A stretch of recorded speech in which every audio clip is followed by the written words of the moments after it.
Welcome. Here we are with Just Math, y'all, and we are going to continue with our quadratics. So here we go. We did quadratic functions on the last one, and this does not seem to be right. There we go. Here we are. And we did this, and we had the vertex of -1, -9, and so we're now going to go from here. After the vertex, we're going to give the axis of symmetry, and then we're going to do the intercepts. So I've got it on another slide for us because we ran out of room. So that's the vertex at -1, 9, and so I'm going to go ahead and graph that. -1, -9, I'm going by twos. So there's the vertex. Okay, now remember what we said, there's an axis of symmetry that runs exactly through the middle of the vertex of our parabola. And it's always in the form of x equal the number. And the number we got, remember, from -b over 2a. So remember, you might have to type it in just like that. Please check your homework very carefully about how to type it in. But it is an axis of symmetry. It is a vertical line.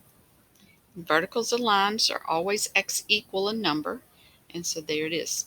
All right, now the next thing it says to do is to find the intercepts. Okay, find the intercepts. Well, the y-intercept is the easy one. And so in the intercepts, the y-intercept is given as 0, c. That's the y-intercept. And so if we do 0, and then we look at our c is -8, so that is our y-intercept. So 0, -8 is right here. So there's that point. Now, because it is symmetric about the axis of symmetry, there is another point that I can find, which is right here. That point is -2, -8. Now, the computer is not asking you for that one, but it's there, so I'm not going to write it down. That's that point there. All right, then we want to know the x-intercepts.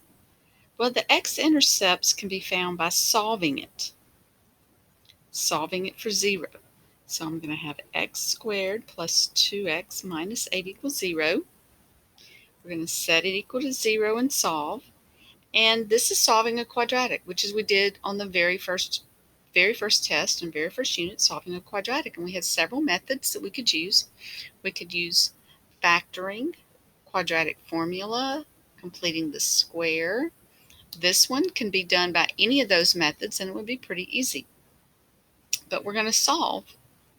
And this one is going to factor. Now, a lot of them will factor because factoring is kind of the easiest way to do it. And we've already mentioned in the very first video that factoring is important. So this one's going to factor. I need two numbers that's going to multiply to give me -8. And then at the same time, it's going to add to give me 2. And that's going to be 4 and -2. So it factors into 4. X plus 4 and x plus 2. And then set each factor equal to 0 and solve. That gives me x is -4, so that's the point -4, 0. That's an x-intercept. And x plus 2 equals 0. X equals -2, which is the point -2, 0. That's also an x-intercept. So I'll put those on my graph. That's 2. And that's 1, 2, 3, 4. And as you can see, it should be symmetric, sort of. Maybe I should have used graph paper. But this is symmetric about that point right there, about the middle line. And that is my parabola. And I've got the x-intercept, I got the y-intercept, I got the axis of symmetry. The domain, well, the domain, that's the easiest question when it comes to polynomials.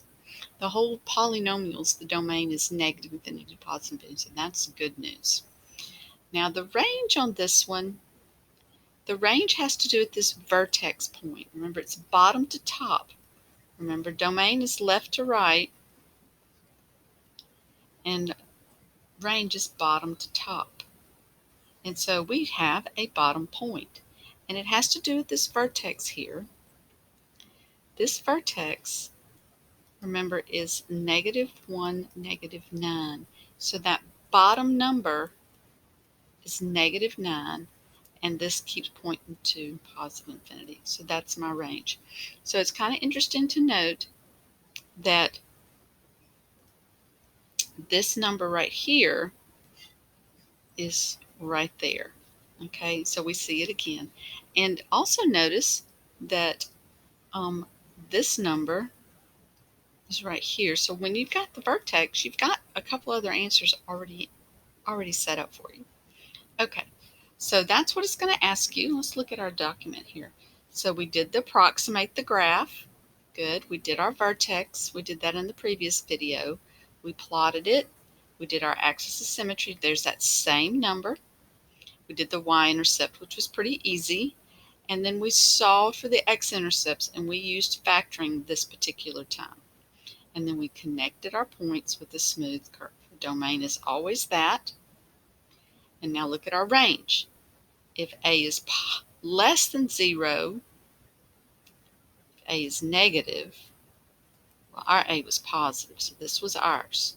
We had that same number there that we had there. So it's all right here in this little document here to tell you what we have. I know it looks really crazy, but we did it. There it is. Okay, let's do another. All right, so this one is a little bit different. So this time, notice it's not in standard form, so we kind of have to rearrange first. So we need to rearrange first before we do anything else. Let's rearrange to get it in the regular format. Okay, so our a is -x squared, and then our b is 6x, and our c is -13. So a is -1. That's the first thing we look at. B is 6 and C is -13. Okay, so based on the first thing we look at, A is negative, so this one is going to look like this.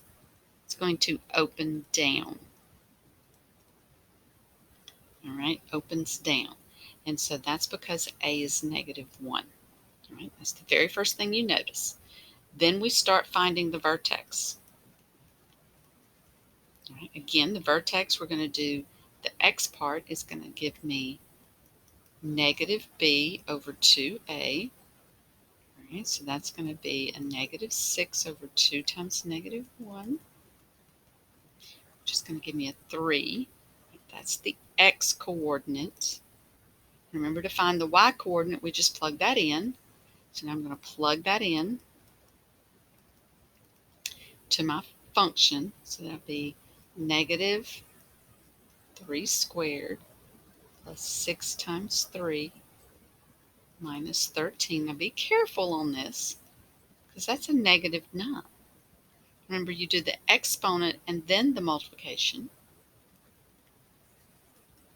So that's going to give me 9 minus 13, which is -4.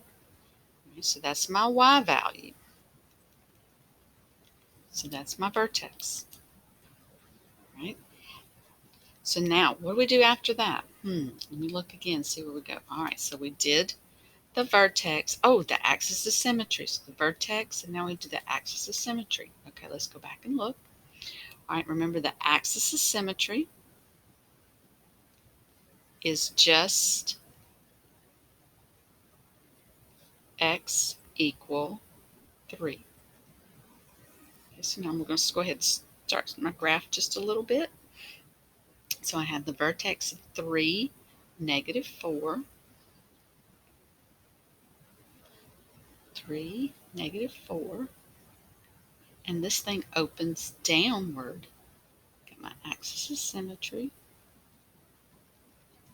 Okay, now we're going to do our y-intercept, which is easy, and it's 0c. So that means it's 0, -13. Okay. Oops. Try to get a little. So that's -4, 6, 8, 10, 12, 13. So we're looking at something like this. Now, X-intercepts. Notice I graphed it before we did the X-intercepts because I wanted you to see there are none. And I knew that as soon as I saw the vertex and knew what it looked like. That's all I needed. As soon as I knew the vertex and opens down, I knew that there were no X-intercepts. I wouldn't have to do that part. There are no X-intercepts. The domain is always negative infinity to positive infinity. And the range, well, this one again, it's bottom to top. So this time it's going to be negative infinity up to the top y point, which we decided was -4. Okay, so there we have it. This one's done. We've got our little graph, we've got our vertex, our axis of symmetry, our y-intercept, our x-intercept is none, our domain, and our range. It's just math, y'all. We're going to come back. We got a hard one coming up on number 6.